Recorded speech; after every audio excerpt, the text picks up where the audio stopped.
झाडाची साक्ष. एका वृद्ध माणसाला जवळच्या गावात जायचं होतं.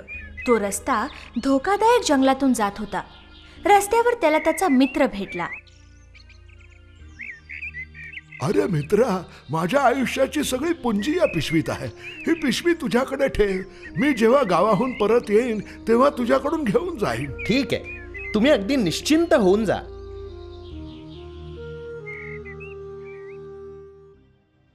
काही दिवसानंतर तो वृद्ध माणूस परत आला आणि आपल्या मित्राकडे ठेवलेली पिशवी परत मागितली.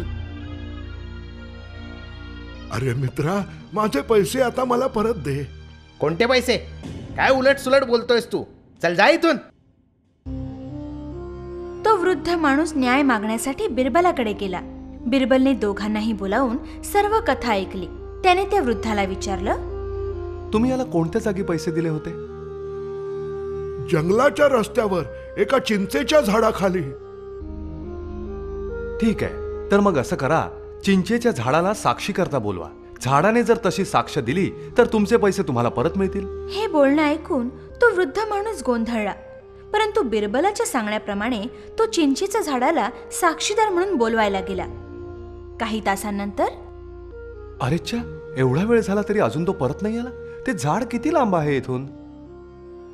ते झाड इथून 4 मैल लांब आहे महाराज. ठीक आहे, तर मग आपण त्याची वाट पाहूया. काही तासांनंतर तो वृद्ध माणूस परत आला. महाराज, मी त्या झाडाला पुन्हा पुन्हा साक्षीसाठी बोलावलं, पण ते झाड हलतही नाही. घाबरू नको, ते झाड आधीच इकडे येऊन आपली साक्ष देऊन गेलंय. जर तू पैसे घेतलेसच नाहीस तर तुला कसं माहित की ते झाड कुठे आहे? मुकाट्यानं आपली चूक मान्य कर, नाहीतर तुला अत्यंत कठोर सजा दिली जाईल. महाराज, मला माफ करा. मी आजच याचे पैसे याला परत देतो.